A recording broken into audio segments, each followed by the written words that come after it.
খাদিজাতুল কুবরা রাদিয়াল্লাহু তাআলা আনহা, বিশ্ব নবীর বিবি খাদিজাতুল কুবরা। আল্লাহর নবীর সময় খাদিজাতুল কুবরা অসুস্থ হয়ে গেলেন। আল্লাহর নবী অসুস্থ অবস্থায় দেখে বিশ্বনবী চলে গেলেন বাহিরে, দিনের দাওয়াত দিচ্ছেন। খাদিজাতুল কুবরার অসুস্থতা বেড়ে গেছে। খাদিজাতুল কুবরার অসুস্থতা বেড়ে গেছে। ফাতেমা রাদিয়াল্লাহু তাআলা আনহা দেখেন মা কাঁদতেছেন। মার কান্না দেখে বারবার বলে, মা কি জন্য কান্না করো? ও মা কি জন্য কান্না করে একবার বলো, তোমার কান্নার কারণ কি? আমি পারি কিনা ওই কান্নার কারণ অনুযায়ী ব্যবস্থা গ্রহণ করতে। মা কথা বলে না। আল্লাহর নবীর বিবির এই দৃশ্য দেখে ফাতেমা দৌড় মারলেন নবীর কাছে, ডাক দিয়ে বিশ্ব নবী পর্যন্ত গেলেন, যে বলেন, বাবা আমার মা আপনার বিবি কাঁদতেছেন। হুজুর ডাক দিয়ে বলেন, ফাতেমা রে, কে কাঁদতেছে? আল্লাহর নবী কিন্তু শুনেছেন, একবার ডাকতে বলছেন, বাবা মা কাঁদে। আল্লাহর নবী আবার বলছেন, এইভাবে তিনবার আল্লাহর নবী শুনলেন। শোনার পর ফাতেমার সাথে আল্লাহর নবী চলে আসলেন। বাড়িতে আসার পর দেখে খাদিজাতুল কুবরা কাঁদতেছেন। আল্লাহর নবী শিহরে বসলেন। বসে বলে, খাদিজাতুল কুবরা তুমি কান্না করো কেন? খাদিজাতুল কুবরা কথা বলে না। আল্লাহর নবী আবার বললেন, খাদিজাতুল কুবরা কান্না করো কেন? কথা বলে না। বিশ্বনবী তিনবার যখন বলেছে, ও খাদিজাতুল কুবরা, তোমার কোনো কিছু বলার থাকলে আমাকে বলো, কোনো কিছু চাওয়ার থাকলে আমার কাছে চাও, আমি রাসূল তোমার জন্য ব্যবস্থা করব। খাদিজাতুল কুবরা এইবার কান্নাটা বন্ধ করলেন। বন্ধ করে নবীকে ডাক দিলেন, ইয়া রাসূলুল্লাহ, ইয়া হাবিবাল্লাহ, আমার শরীরটা ভালো নেই, কোন দিন যেন আমার মৃত্যু হয় আমি জানি না, কোন দিন যেন আমার মরণ হয় আমি তো জানি না। ইয়া রাসূলুল্লাহ, ইয়া হাবিবাল্লাহ, আমার জিন্দেগি কেমন গঠন হয়েছে সেটাও তো আমি বলতে পারি না। হুজুর, আমি যখন মৃত্যুবরণ করব, ওই মৃত্যুর পর আপনাকে তিনটা ওসিয়ত পালন করা লাগবে। আপনি কথা দেন, ওয়াদা দেন, আপনি পালন করবেন কিনা? আল্লাহর নবী বললেন, খাদিজাতুল কুবরা রে, কথা দিলাম, তুমি মৃত্যুর পর তোমার তিনটা ওসিয়ত আমি রাসূল পালন করে নিব। মা বোনরা কান লাগান, আপনারা কান লাগান, মা বোনদেরকে লক্ষ্য করে বলতেছি, মা বোনেরা কান লাগান। বিবি কেমন হয়? ইসলামের জন্য নিজের সব সম্পদ বিলিয়ে দিয়েছে, বাতিল শক্তির বিরুদ্ধাচরণ করে আল্লাহর নবীকে হেফাজতের জন্য তার গোত্র নিয়ে দাঁড়িয়েছিল। এরপরে মৃত্যুর সময় কবরের ভয় আছে না নাই? আম্মা জান কাঁদতেছেন। হুজুর বললেন, খাদিজাতুল কুবরা বলো, কোন তিনটার কথা বলবা তুমি? কোন তিনটা ওসিয়ত করবা? আম্মা জান খাদিজাতুল কুবরা ডাক দিয়ে বলেন, হুজুর, এক নম্বর ওসিয়ত হলো, আমি যখন মৃত্যুবরণ করব, ওই মৃত্যুর পর আমার কাফনের কাপড় দুনিয়ার কোন দোকান থেকে নিয়ে এসে দেবেন না। কারণ আপনি মনে করবেন খাদিজাতুল কুবরার সম্পদ ছিল অনেক, দামি কাপড় দ্বারা আমার কাফনের ব্যবস্থা করবেন। হুজুর, না না না না, দামি কাপড় দ্বারা কাফনের ব্যবস্থা করার দরকার নাই।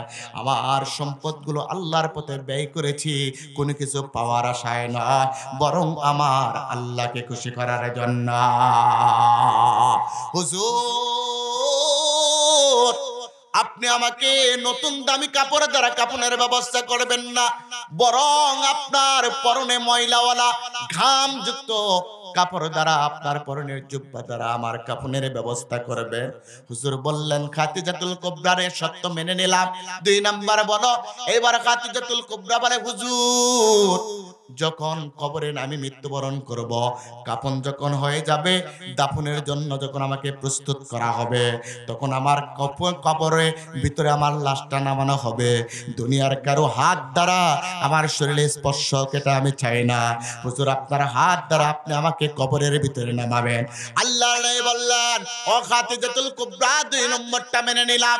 তৃতীয় নম্বর বলো। খাদিজাতুল কুবরা ডাক দিয়ে বলে, হুজুর, তিন নম্বরটা হলো, যখন আমার বড় ভয় হয়, কবর বড় ভয়ের জায়গা, কবর বড় ভয়ের জায়গা, কবর বড় ভয়ের জায়গা। এখানে নাকি সাপ থাকবে, বিচ্ছু থাকবে, সবল দিবে, দুইটা পাশ থেকে মাটি নাকি চাপা দিবে। হুজুর, আমার বড় ভয় হয়।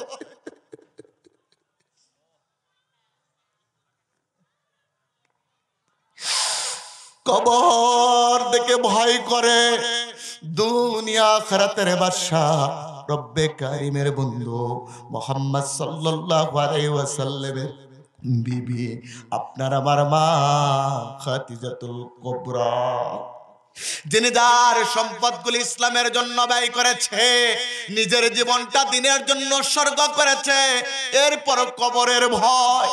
কেন কবর হলো সাংঘাতিক ডিয়ারিং একটা পথ, ভয়ঙ্কর জায়গা।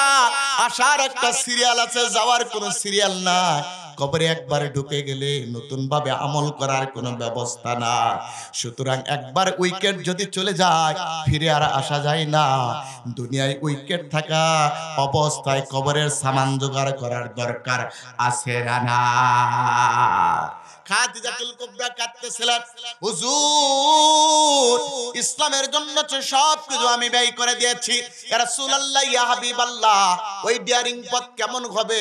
আমার কবরের ভিতরে আল্লাহ পাক যদি ফেরেশতার মাধ্যমে আমাকে প্রশ্ন করে, আমাকে যদি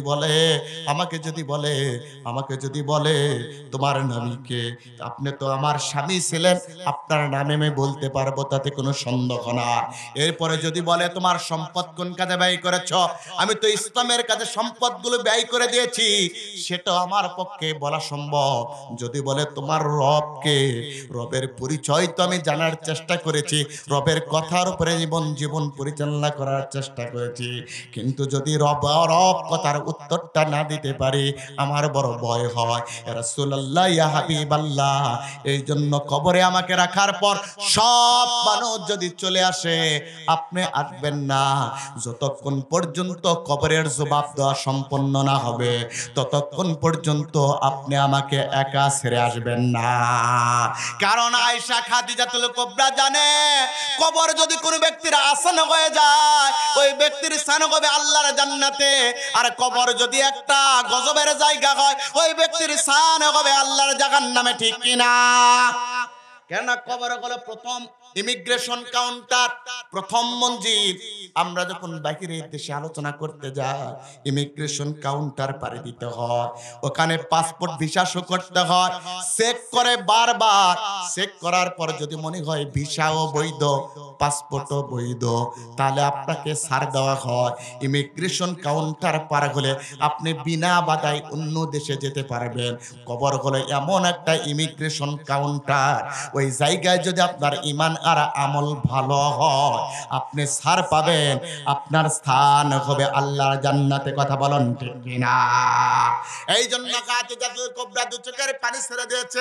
আল্লাহর নবী কাঁদলেন, কাঁদার পর আল্লাহর নবী উঠে আসলেন। কিছুদিন পর খাদিজাতুল কুবরা মৃত্যুবরণ করলেন। আল্লাহর নবী ওয়াদা প্রতিশ্রুতি অনুযায়ী নিজের পরনের কাপড় দ্বারা কাফনের ব্যবস্থা করলেন। আল্লাহর নবীর হাত দ্বারা এইবার কবরের ভিতরে রেখে আসলেন। আর 3 নম্বরে সকল সাহাবা যখন চলে আসতেছে, হযরত ওমর, আবু বকর, ওসমান, আলী, এরকম 10 জন সাহাবা আল্লাহর নবীকে ঘেরাও করে ধরেছে। আল্লাহর নবীর চোখের দিকে তাকায় দেখে আল্লাহর নবী হাউমাউ করে কাঁদতেছে। ওমর ডাকতে বলে, ইয়া রাসূলুল্লাহ হাবিবাল্লাহ, আপনাকে তো দেখি না এত বেশি কান্না করতে কোনদিন, হুজুর আপনি কেন কান্না করতেছেন এত?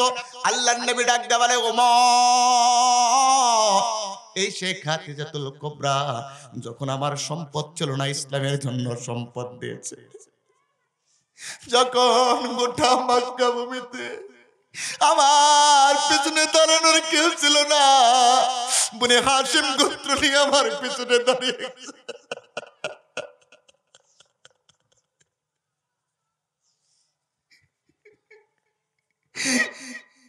একদিন আমি দিনের প্রচার করতেছি, আমার শরীরের উপরে উদ্বাদ সাইবা মুগিরের আঘাত করেছে, রক্তাক্ত অবস্থায় আমি চলে এসেছি, ঘরের ভিতরে বসে পড়লাম। খাদিজাতুল কুবরা আসলেন, ডাকতে বললেন, হুজুর আপনি সকাল সকাল ফিরে আসলেন। খাদিজাতুল কুবরাকে বললেন, খাদিজাতুল কুবরা দিনের প্রচার আমি করতে পারবো না, করতে দেবে না। পরিকল্পনা করতেছে ঘর থেকে বের হতে দেওয়া যাবে না, বের হতে দিবে না। খাদিজাতুল কুবরা আমাকে নিলেন, উরুটা বিছায় দিলেন, মাথাটা তার উরুর উপরে রেখে দিলাম। খাদিজাতুল কুবরা আকাশের দিকে আঙ্গুলটা উঁচু করে দিয়ে বললে, ওই খাদিজাতুল কুবরা ডাক দিয়ে বলছে, হুজুর আপনি চিন্তা করবেন না, আপনার জন্য আমার আল্লাহই যথেষ্ট।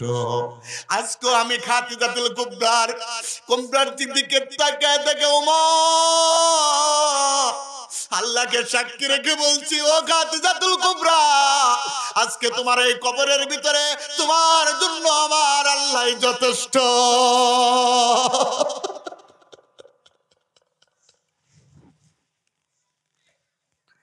খাদিজাতুল কুবরার জন্য আমি কাঁদি।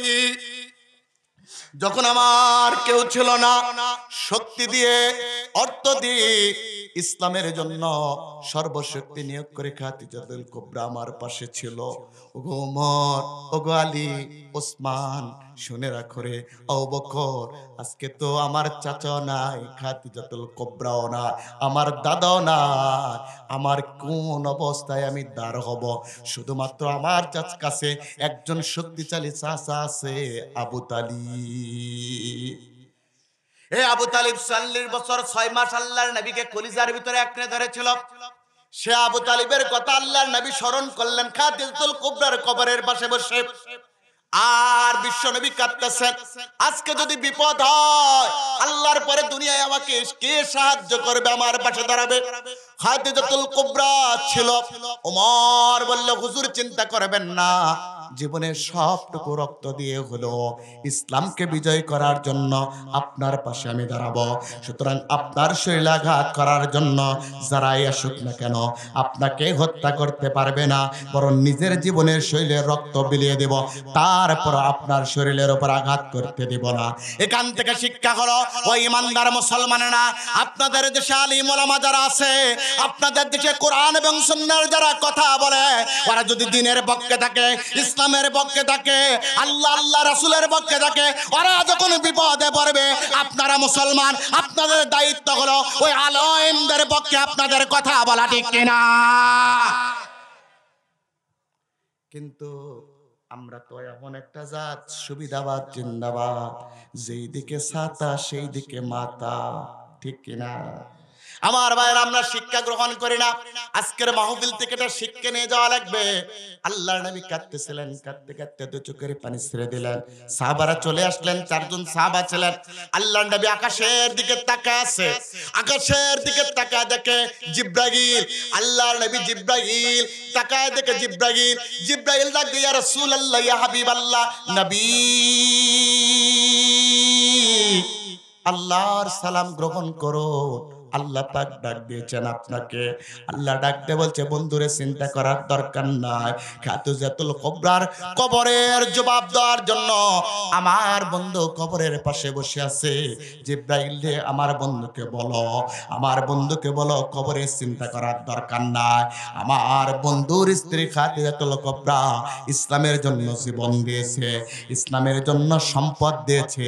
যে ব্যক্তি ইসলামের জন্য তার সম্পদ দিয়েছে, আল্লাহর জন্য এই সম্পদগুলো ব্যয় করেছে, ইসলামের পথে থেকে ইসলামকে প্রতিষ্ঠিত করার জন্য সম্পদগুলো দিয়েছে, আমি আল্লাহ রাব্বুল আলামিন বলতেছি, ওই খাদিজাতুল কুবরার জন্য যদি কবরের ভিতরে কোনো প্রশ্নের উত্তরের প্রয়োজন হয়, যেহেতু খাদিজাতুল কুবরা ইসলামের জন্য সম্পদ দিয়েছে, আমি আল্লাহ পাক বলতেছি, ওই খাদিজাতুল কুবরার পক্ষ থেকে আমি আল্লাহ নিজে দায়িত্ব নিয়ে উত্তর দিয়ে দিব।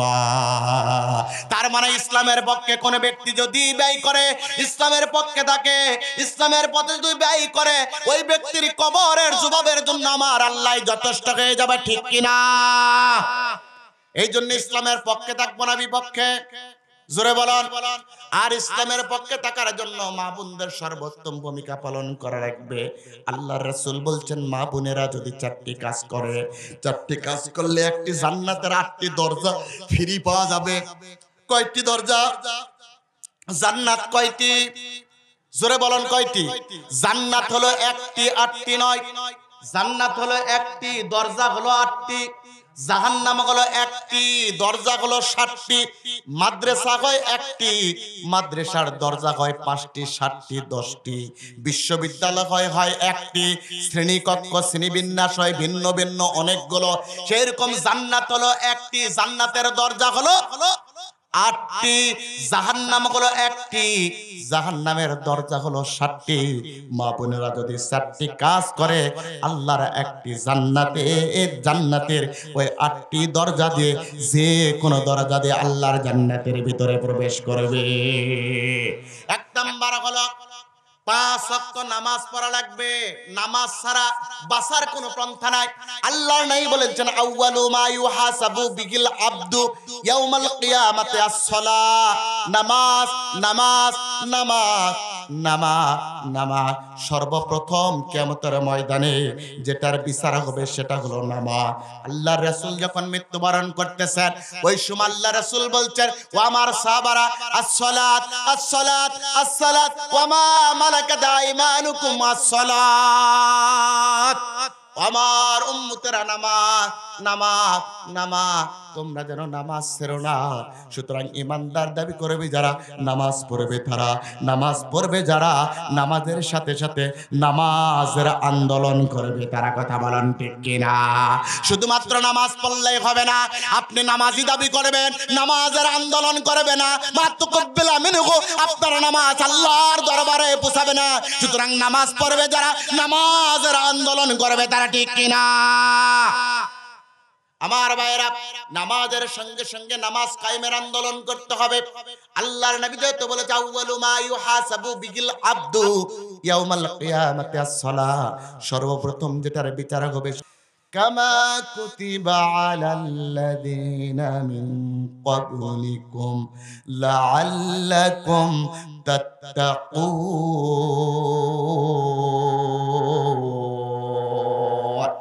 এই জন্য রমজান মাসের রোজা রাখা লাগবে।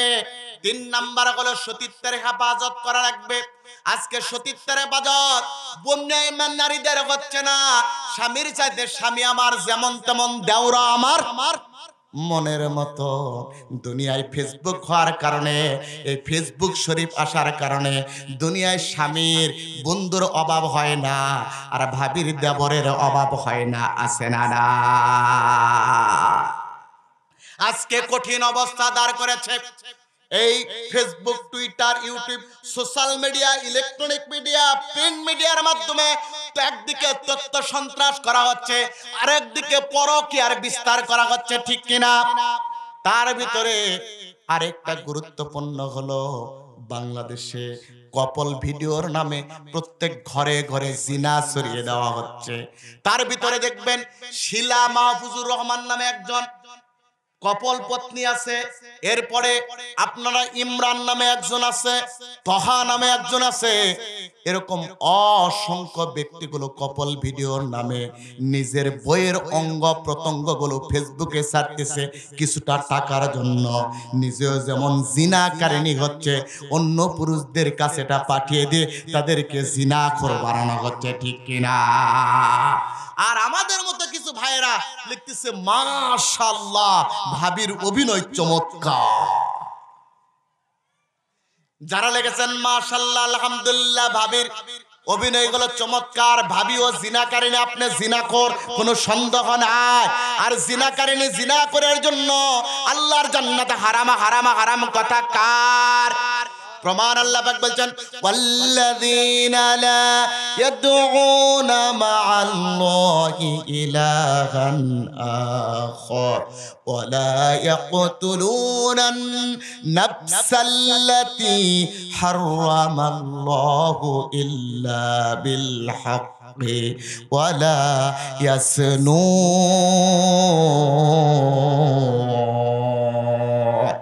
আল্লাহ রাব্বুল আলামিন বললেন ৩ ব্যক্তির জন্য জান্নাত হারাম। মুসলিম শরীফের ভিতরে এই হাদিসটা আছে, এটা হলো আয়াত। আয়াতের ভিতরে আল্লাহ পাক ওয়াল্লাযীনা লা ইয়াদউনা মা'আল্লাহি ইলাহান আখার, আল্লাহ বলে আল্লাহর সাথে যারা অংশীদার করে, শিরক করে, ওই ব্যক্তির জন্য যারা জান্নাতে হারাম হারাম হারাম কথা কার? সমাজে শিরক আছে না না?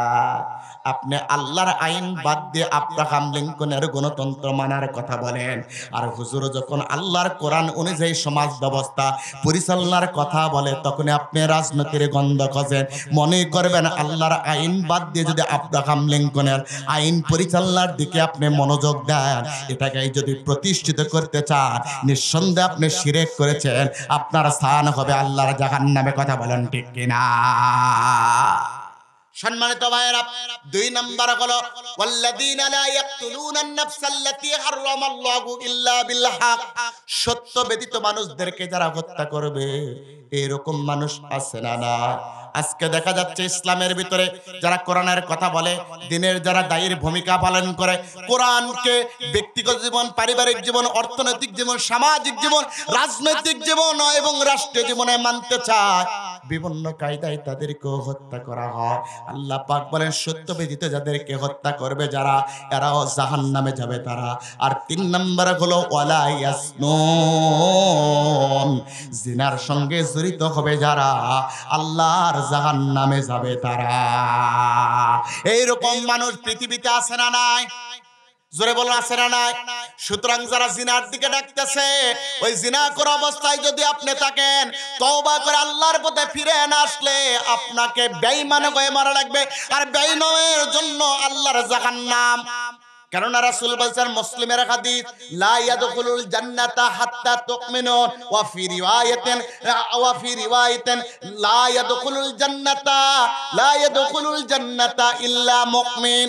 রাসূল বলছেন মুমিন ছাড়া কেউ জান্নাতে প্রবেশ করে না, আর ঈমান না থাকলে জান্নাতি হওয়া যায় না। এই জন্য আমরা এই অশ্লীল ভিডিও দেখব রিলস নামে রব্বানে নাচে কোমর দোলাইয়া, যুবক দাড়িও পাশে টুপিও আছে, ওই রিলসে রব্বানে নাচে কোমর দোলায় একটা লাইক দিয়েছেন। ও অপরাধ, এগুলো ভিডিও করে যে অপরাধ করেছে, আপনি সমর্থন দেওয়ার কারণে সমান অধিকারের অপরাধী হয়েছেন। ওই ব্যক্তি যদি অপরাধ করে জাহান্নামে যায়, আপনার স্থান হবে আল্লাহর জাহান্নামে, তাতে কোনো সন্দেহ নাই। প্রমাণটা কোথায়? রাসূল সাল্লাল্লাহু আলাইহি সাল্লাম, বুখারী মুসলিমের হাদিস, মুত্তাফাকুন আলাইহি হাদিস, রাসূল বলছেন, আল্লাহর নবী বলছেন, মান তাশাব্বাহা বিকওমিন ফাওয়া মিনহুম, রাওয়াহুল বুখারী, মুত্তাফাকুন আলাইহি। আল্লাহর নবী বলছেন, যার সাথে যার বন্ধুত্ব, তার সাথে তার হাসর নাসর, যে যাকে সমর্থন করবে তার সাথে তার হাসর নাসর হবে।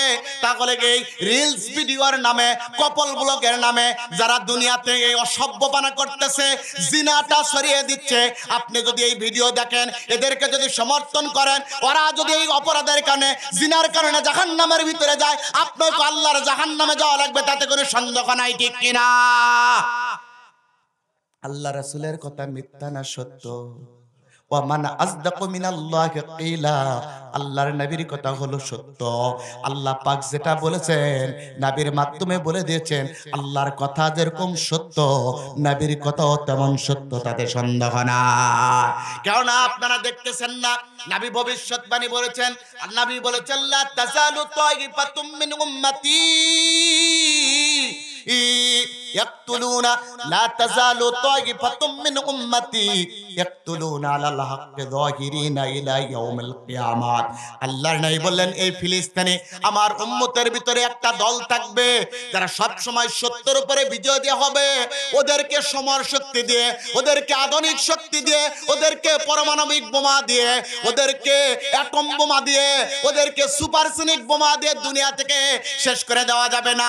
ওরা হলো সত্যের উপরে বিজয়ী। মুফাসসির কেরাম বলতেছে, এই হাদিসটা নিয়ে এসেছে, এরাই হলো হামাস। আমেরিকা যতই পরিকল্পনা করুক, হামাসকে জমিন থেকে উৎখাত করতে পারবে না, কারণ হামাস হুকুম মানে কার? আল্লাহর নবী বলে দিয়েছেন, এরা সত্যের উপরে কিয়ামত পর্যন্ত প্রতিষ্ঠিত থাকবে। আজকে দেখেন, আমেরিকার ভয়ে গোটা পৃথিবী তটস্থ, ইসরায়েলের ভয়ে গোটা পৃথিবী তটস্থ, ফ্রান্সের ভয়ে গোটা পৃথিবীতে সব সমর শক্তি একত্রিত হয়ে টনে টন বোমা হিরোশিমা আর নাগাসাকিতে যে বোমা ফালানো হয়েছিল, তার চাইতে বেশি বোমা নিক্ষেপ করা হয়েছে ফিলিস্তিনি। এরপরে কিঞ্চিত পরিমাণ ক্ষতি করতে পারে না, কারণ তাদের কলিজার ভিতরে আছে আল্লাহর ভয়। তারা দাবি করে আমরা মুসলমান, আমাদের সংবিধান আল্লাহর কোরআন। আল্লাহ বলেন, যারা বলে মুসলমান আমার সংবিধান আল্লাহর কোরআন, দুনিয়ার কোনো বিরোধী শক্তি, আল্লাহর দৃঢ় শক্তি তাদেরকে পরাজয় বরণ করাতে পারে না। এই জন্য আল্লাহর পথে ব্যয় থাকলে জান্নাত যিনি দিবেন তিনি কে? প্রমাণটা পেলাম খাদিজাতুল কুবরা থেকে। আল্লাহ বললেন, নবী গো আপনি চিন্তা করবেন না, খাদিজার জন্য আপনাকে বসে থাকা লাগবে না। খাদিজা ইসলামের জন্য দান করেছে, কোরআনকে প্রতিষ্ঠিত করার জন্য, ইসলামকে প্রতিষ্ঠিত করার জন্য। খাদিজার দায়িত্ব ছিল আল্লাহু ইয়াসিমুকা মিনান নার। খাদিজার দায়িত্ব ছিল সামনে অগ্রসর হওয়া, আমি আল্লাহ আমার দায়িত্ব ছিল হেফাজত করা। সুতরাং খাদিজা ইসলামের পক্ষে দান করেছে, আর ওই খাদিজার প্রতিদান দেওয়ার জন্য আমি আল্লাহ আজকে যথেষ্ট হয়ে গেছি। এই জন্য আমরা যারা বেঁচে থাকবো আল্লাহর পথে দান করার দরকার আছে না নাই? কিভাবে দান করবেন? আল্লাহ পাক বলছেন, ইন্নাল্লাহা আশতারা মিনাল মুমিনিনা আনফুসাহুম ওয়া আমওয়ালাহুম বিআন্না লাহুমুল জান্নাহ يقاتلون في سبيل الله فيقتلون ويقتلون। আল্লাহ রাব্বুল আলামিন ইন্নাল্লাহা আশতারা মিনাল মুমিনিন, আল্লাহ পাক মুমিনদের কাছ থেকে ক্রয় করতে চায়, মুমিনদের কাছ থেকে ক্রয় করতে চায় দুইটা জিনিস, একটা হলো জান আর একটা হলো মাল। বিনিময়ে একটা জিনিস আল্লাহ দিতে চায়, বিআন্না লাহুমুল জান্নাত। সুতরাং দুনিয়াতে জান্নাত পেতে চায় যারা, আল্লাহর কাছে দুইটা জিনিস বিক্রি করবে তারা, একটা হলো জান আর একটা হলো মাল। তাহলে বিনিময় জান্নাত যিনি দিবেন তিনি কে? ওই আল্লাহর কাছে জান আর মাল বিক্রি কে কে করতে চায়? হাত তোলেন দেখি, আল্লাহকে দেখান। আল্লাহ এই এখান থেকে দেখে নাও কারা তোমার পথে জান আর মাল বিক্রি করতে চায়। আল্লাহ তুমি ছবি করে নাও কিয়ামতের ময়দানে, এর ওসিলা করে আমাদেরকে জান্নাত দে, বলুন আমিন।